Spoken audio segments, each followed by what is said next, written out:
Hello, Eridos here again, and I am going to be doing a series of reviews this time because I recently ordered something that hopefully should be here this week, so I figured might as well review things that are similar in the series. And yeah, this is going to be Digimon themed reviews. And I'm gonna be reviewing these in the order I got them. And the first one is my uh, Kabuterimon. Yeah, it's been 20 years. I don't exactly remember the correct pronunciation, so I have to look it up online.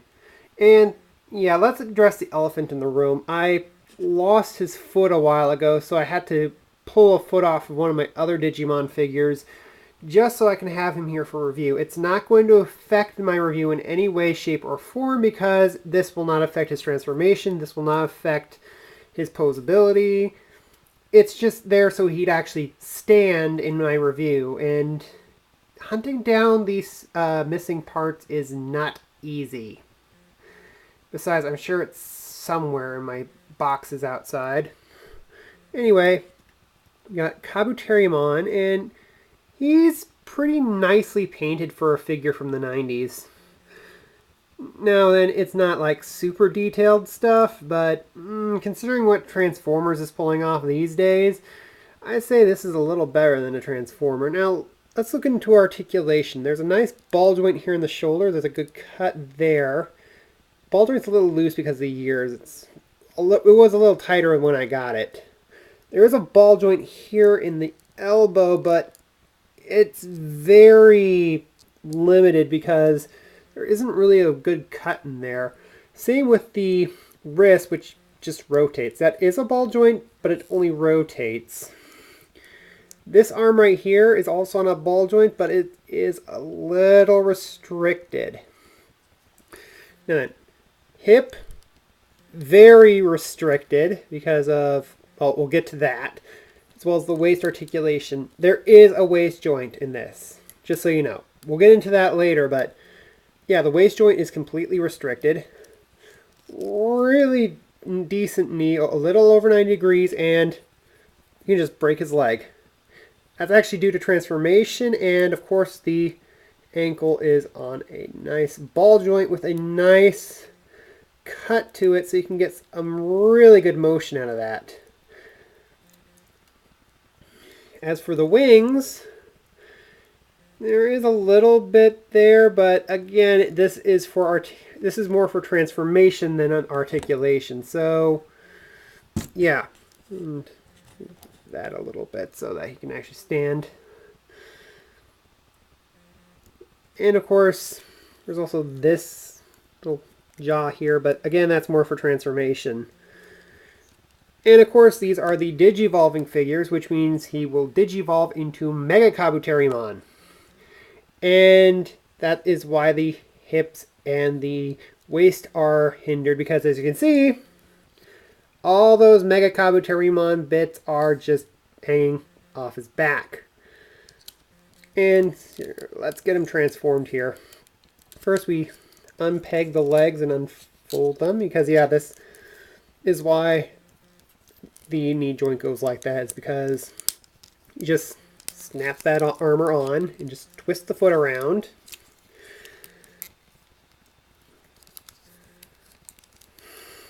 As you can see, placement foot's not hindering the transformation.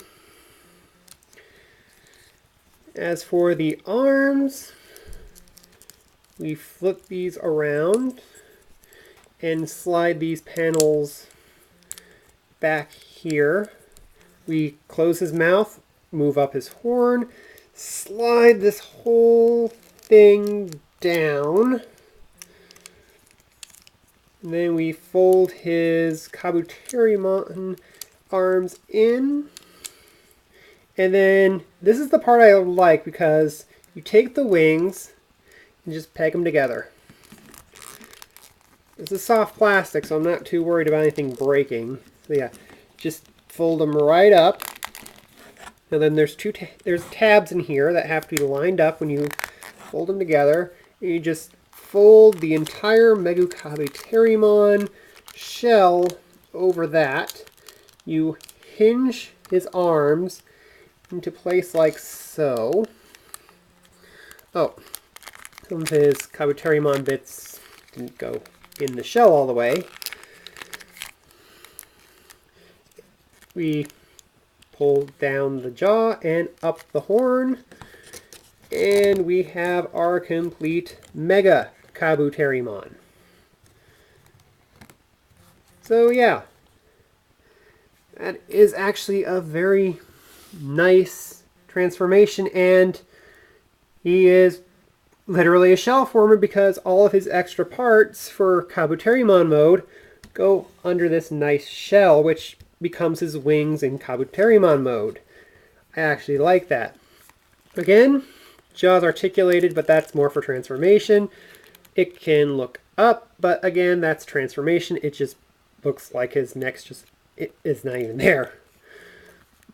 His arm here is ball jointed as well. A little bit of a nicer cut in the elbow, and the wrist also has a bit of more motion because of how it's cut in there.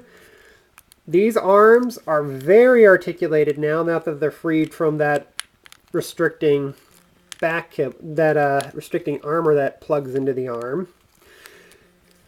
The hips now move freely. The knee, however, is a little bit restricted due to that armor. And of course, the foot is basically the same. There is no limitation to that. And of course, there is a bit of a waist joint there. Things do collide in there, but you can actually get that to work now. So yeah, that is Kabuterimon to MegaKabuterimon Digivolving figure. Now then, there is another MegaKabuterimon figure that's being released for the Digimon Spirits line, but it is not a reissue of this figure. It's instead the Tentomon to MegaKabuterimon. So it's more like a warp digivolve, although I don't recall Tentomon warp digivolving to MegaKabuterimon. But again, it's been 20 years since I've seen the show. I am not actually familiar. Who knows? Maybe it was a Digimon try. Anyway, that is my first Digimon review, and I hope to see you again for the next 3. Later.